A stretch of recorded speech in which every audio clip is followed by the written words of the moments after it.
उसके बारे में बताता हूं, अगला चैप्टर खोलता हूं। 300 करोड़ कमा चुकी धुरंधर फिल्म ने ऐसा क्या कर दिखाया, 6 मुस्लिम देश ने बैन कर दिया बॉस कि मेरे यहां कोई नहीं देखेगा धुरंधर। ऐसा क्या किया भाई?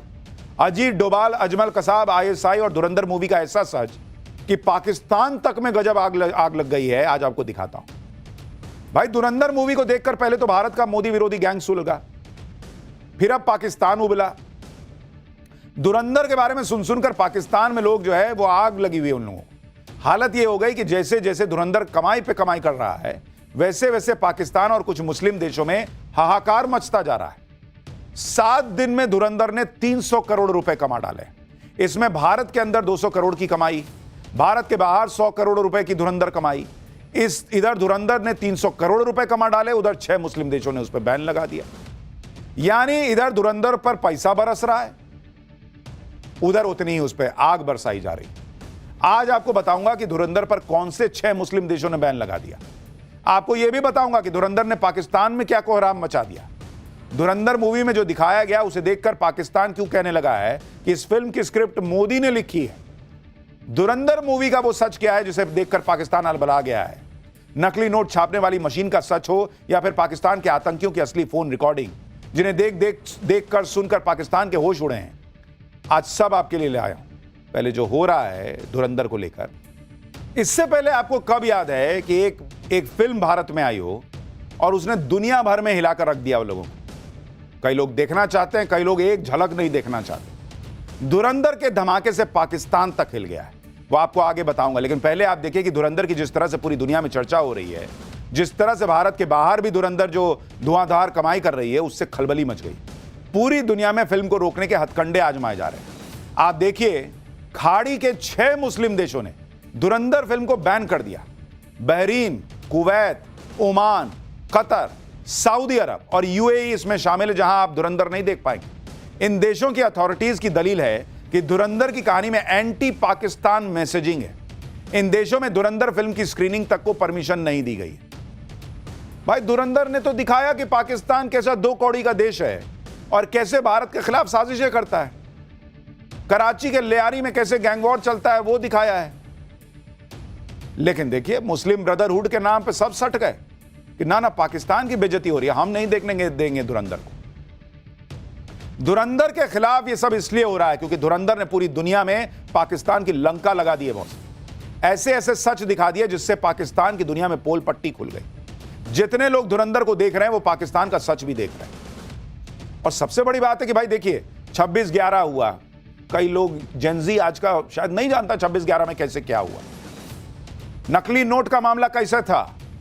फिल्म में एक डायलॉग है कि उस जमाने में एक मंत्री और उनका बेटा जो है वो नकली नोट जो है उसका खाचा जो होता है, खाका, वो पाकिस्तान को दे दिए थे। अब वो क्या सच्चाई है वो तो फिल्म वाले जाने, बाकी तो कुछ हमने आपको बताया था। लेकिन ऐसी ऐसी चीजें जेनजी को पता चल रही, क्योंकि जेनजी फिल्म देखने जा रहा है, इसलिए इनको आग लग गई। जैसे जैसे लोग देख रहे हैं फिल्म, कमाई बढ़ती जा रही है, वैसे वैसे इनकी आग लगती जा रही है। आप ये देखिए कि इस फिल्म ने क्या गजब कर रखा है। 5 दिसंबर को फिल्म रिलीज हुई। 7 दिन में फिल्म की वर्ल्ड वाइड कमाई 300 करोड़ पार कर गई। 7 दिन में सिर्फ भारत में ही 200 से ज्यादा करोड़ की कमाई हो गई है। एक्सपर्ट्स के मुताबिक फिल्म जल्द ही 500 करोड़ क्लब में शामिल हो सकती है और यह रकम पाकिस्तान के रुपए में 1500 करोड़ के पार हो जाती है। धुरंधर की कमाई देखकर पाकिस्तान को बुखार आ गया है, क्योंकि जितने पैसे भारत की एक पिक्चर कमा लेती है उतने पैसों के लिए पाकिस्तान को भीख मांगनी पड़ती है। ऊपर से धुरंधर ने पाकिस्तान की ऐसी पोल खोल दी कि पूरी दुनिया के सामने पाकिस्तान के पास कहने सुनने को कुछ बचा नहीं। आप देखिए कि इस पिक्चर से पाकिस्तान कैसे तिलमिलाया हुआ है। अजमल कसाब पकड़ा गया, भर दुनिया जानती कि पाकिस्तान का था। कह रहे हैं कि फर्जी ऐसे ही भारत माहौल बना रहा है।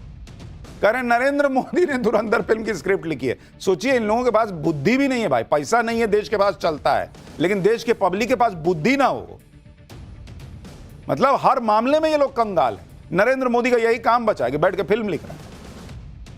तुम्हारी तरह शहबाज शरीफ जैसा हाल थोड़ी है कि 40 मिनट कोई भी मीटिंग के लिए बैठा देता कि बैठ के उस 40 मिनट में फिल्म लिख दी है। नरेंद्र मोदी और भारत के टाइम की वैल्यू है बॉस। भारत से लेकर पाकिस्तान और खाड़ी देशों तक धुरंधर मूवी की चर्चा इसलिए हो रही है क्योंकि लोगों को फिल्म के रियल लाइफ किरदारों में भारत और पाकिस्तान से जुड़े रियल लाइफ किरदारों की झलक दिख रही है। भारत ही नहीं, पाकिस्तान में भी लोग फिल्म के सीन और कैरेक्टर्स को असल कहानी से कनेक्ट कर रहे हैं।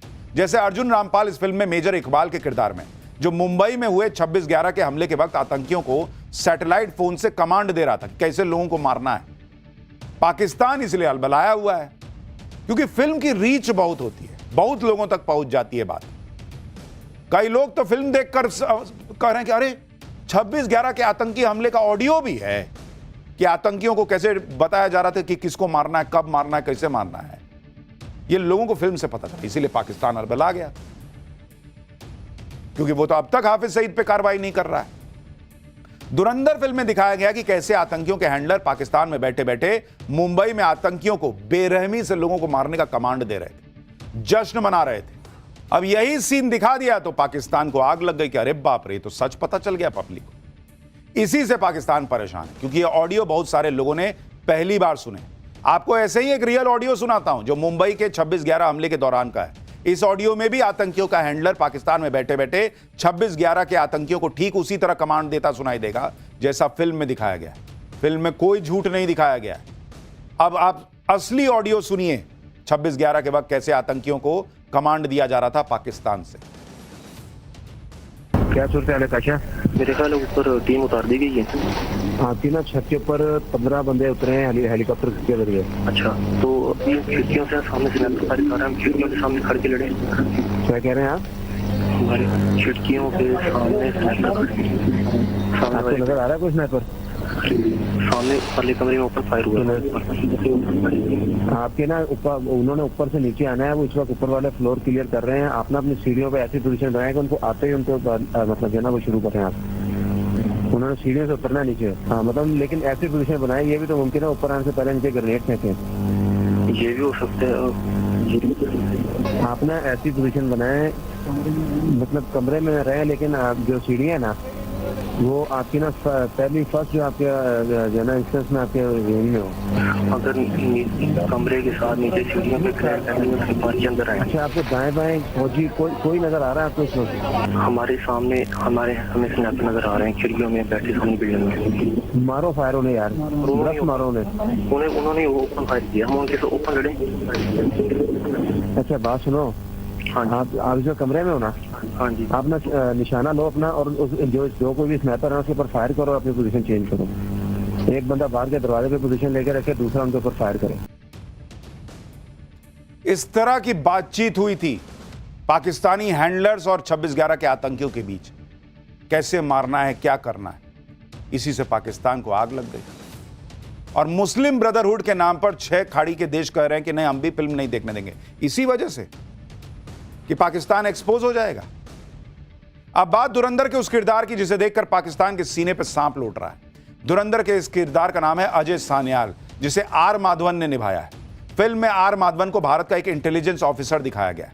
अजय सान्याल के गेटअप में माधवन के किरदार में लोगों को मौजूदा वक्त में भारत के एनएसए अजीत डोभाल की साफ साफ झलक दिख रही है। हालांकि फिल्म में ऐसा कोई दावा नहीं कि अजीत डोभाल का ही किरदार है, लेकिन फिल्म में कांधार कांड को लेकर कार्रवाई के लिए बोला गया अजय सान्याल का डायलॉग अजीत डोभाल की याद दिला रहा है, क्योंकि रियल लाइफ में जो भी अजीत डोभाल कह चुके हैं वही इस फिल्म में। और अजीत डोभाल कई बार दूसरी बातें भी कह चुके हैं कि पावर होना काफी नहीं होता है, पावर के मुताबिक पंच मारना जरूरी होता है, जो कि आज का नया भारत करता है। फिल्म में भी अजय सान्याल को यह कहते हुए सुनाई दिखाया गया है कि मुंह तोड़ने के लिए मुट्ठी बंद करना जरूरी होता है। फिल्म में अजीत डोभाल का जो किरदार बताया जा रहा है वो ये भी कहता है कि कभी तो हमारा समय आएगा, ऐसी सरकार आएगी कि हम ये कर पाएंगे। इसलिए भी लोगों को आग लगेगी, क्योंकि अब वो सरकार आ गई। अब जो अजीत डोभाल कह रहे हैं ना कि हम अपने ताकत के हिसाब से पंच मारें, वो अब होता है इस देश के अंदर। धुरंधर में अजीत डोभाल से इंस्पायर किरदार की चर्चा इसलिए भी हो रही है क्योंकि फिल्म में कांधार हाईजैक कांड का भी जिक्र है। अजय सान्याल के किरदार को हाईजैकर से बात करते हुए दिखाया गया, जिसमें हाईजैकर उनसे कहता है कि हिंदू बहुत डरी हुई कौम है। यह बात अंदर तक झकझोर के रख देने वाली है। इसके बाद ही आतंकियों से बदला लेने के लिए अजय सान्याल धुरंधर प्रोजेक्ट तैयार करते हैं। और आप देखिए कि अपनी रियल लाइफ में अजीत डोभाल कई बार कह चुके हैं कि हिंदुस्तान को हमेशा हिंदुस्तान के लोगों के साथ नहीं देने की वजह से हार झेलनी पड़ी। वो कहते हैं ना कि अक्सर दरवाजा जो है ना वो अंदर से खोला गया, तभी कोई बाहर ही घुस पाया। ऑपरेशन सिंदूर के बाद भी आपने देखा नहीं सोशल मीडिया से लेकर दूसरी जगहों पर किस तरह से माहौल बनाया गया कि सबूत दो, पाकिस्तान को कितना मारे हो। यहां तक कि यह पूछने पे फोकस रहा कि हमारे कितने राफेल गिरा, पाकिस्तान को कितना मारा, यह देखने के बजाय हमारे राफेल गिरे कि नहीं गिरे यह जानने में लोगों का इंटरेस्ट रहा। यही नहीं, अजीत डोभाल को जब भी मौका मिलता है वो कॉन्फ्लिक्ट ऑफ इंटरेस्ट होने पर खुद को शक्तिशाली दिखाने पर जोर देते हैं। उनका मानना है कि भारत धर्मगुरु भी तभी बनेगा जब एक शक्तिशाली भारत का निर्माण होगा। पाकिस्तान भले ही धुरंधर के इन किरदारों से और धुरंधर की कहानी से तिलमिलाया हुआ है, लेकिन वहां की पब्लिक धुरंधर